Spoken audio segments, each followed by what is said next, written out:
बिहार का एक ऐसा लोकसभा सीट जो प्रधानमंत्री नरेंद्र मोदी के संसदीय क्षेत्र से सटा हुआ है, जहां की सबसे बड़ी आबादी दलित और मुसलमानों की है, जहां 2 बार से भाजपा चुनाव तो जीत जा रही है, लेकिन 2024 के रन में अपने आप को काफ़ी कमज़ोर आंकती नजर आ रही है। दरअसल हम बात कर रहे हैं प्रधानमंत्री के चुनावी क्षेत्र वाराणसी से सटी सासाराम संसदीय सीट की।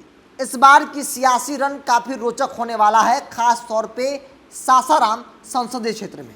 यह क्षेत्र उस बेताब बादशाह शेरशाह का रहा है जिसने 5 साल के अपने शासनकाल में व्यवस्था परिवर्तन कर शासक को आईना दिखाने का काम किया था। वर्ष 2014 और 19 के चुनाव में भाजपा के छेदी पासवान ने कांग्रेस की मीरा कुमारी को हराया।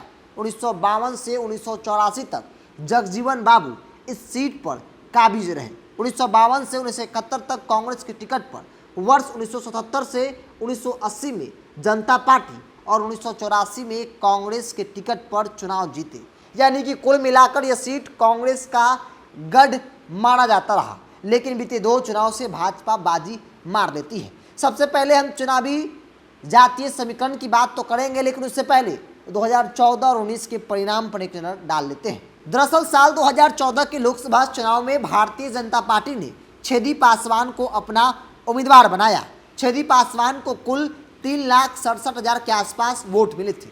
वही बात विपक्ष की कर ली जाए तो कांग्रेस ने मीरा कुमार को अपना उम्मीदवार बनाया था।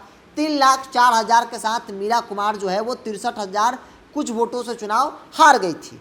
यह वह समय था जब नीतीश कुमार ना तो एनडीए में थे और ना ही यूपीए गठबंधन में नीतीश कुमार की पार्टी अलग चुनाव लड़ रही थी। अब बात 2019 के लोकसभा चुनाव की कर ली जाए, दूसरी बार छेदी पासवान पर भाजपा ने भरोसा जताया और तब नीतीश कुमार एनडीए में थे और छेदी पासवान जब उम्मीदवार बने तो छेदी पासवान को कुल वोट 4,94,000 के आसपास, यानी कुल 5 लाख के आसपास वोट मिले थे। वही यूपीए से मीरा कुमार फिर कांग्रेस की उम्मीदवार बनी और इनको तकरीबन 3,29,000 के आसपास वोट मिले थे।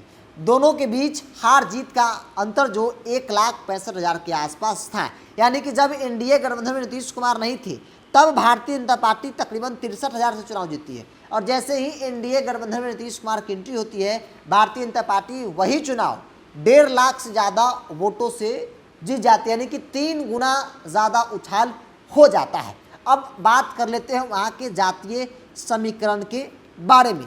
दरअसल सासाराम लोकसभा क्षेत्र के अंतर्गत 27% दलित वोट बैंक है, 10% मुस्लिम वोट बैंक है, राजपूत वोटरों की संख्या तकरीबन 10% है, वैश्य 14% है, यादव 7% है, कुशवाहा 10% है, वही एससी वोट बैंक 4% है।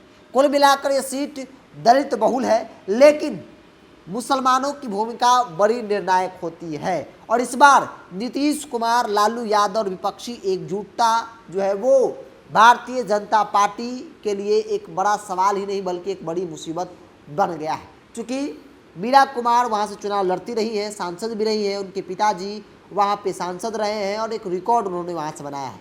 दलित वोट बैंक पर एक बड़ा पकड़ बनाया जाता है, लेकिन इस बार कांग्रेस के साथ नीतीश कुमार भी है, कांग्रेस के साथ लालू प्रसाद यादव है, पूरी विपक्ष यूनाइट हो गई है। 26 पार्टियां एक साथ चुनाव मिलकर लड़ने का ऐलान कर चुकी है और इसी बात का डर भारतीय जनता पार्टी को है कि सासाराम सीट भी इस बार खतरे में है, क्योंकि सासाराम सीट समेत पूरे देश भर में विपक्षी जो है वो एकजुट हो रही है। अब तक भाजपा के लिए लोकसभा का चुनाव इसलिए भी आसान हो जाता था क्योंकि विपक्ष जो है वो बिखरा हुआ था, लेकिन अब विपक्ष एकजुट हो गया है, जो एक बड़ी मुसीबत नरेंद्र मोदी के लिए बनता दिख रहा है। अब सवाल है कि क्या नरेंद्र मोदी अपने घर के पड़ोस वाली सीट को बचा पाते हैं? किला ढहता है, फिर नरेंद्र मोदी उस किले को ढहने से बचा लेते हैं। आप क्या सोचते हैं? अपनी प्रतिक्रिया कमेंट्स बॉक्स में रखिए। अगर आप मेरे चैनल को यूट्यूब पर देख रहे हैं तो सब्सक्राइब कीजिए और फेसबुक को लाइक और फॉलो ज़रूर कीजिए।